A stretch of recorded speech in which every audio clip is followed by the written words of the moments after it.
Hey guys, welcome back to TechMan. Today, let me show you how to fix Shadowban on TikTok. Getting Shadowban on TikTok can be frustrating.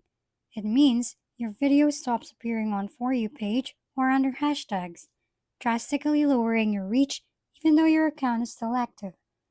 This usually happens when you unknowingly break TikTok's community guidelines, use ban hashtags, post spammy content, or rely on third-party apps.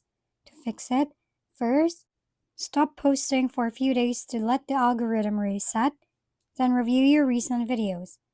Delete or make private anything that might violate TikTok's rules, such as copyrighted sounds or sensitive content. Avoid using automation tools or apps linked to your account and stick to safe, original hashtags and captions when posting again. Start fresh with clean content that follows community guidelines. If your visibility doesn't improve within 2 weeks, reach out to TikTok support for help. Recovery usually takes around 3 to 14 days, depending on how severe the restriction is. If we've been helpful, kindly give us a thumbs up and don't forget to hit the subscribe and bell button for more contents.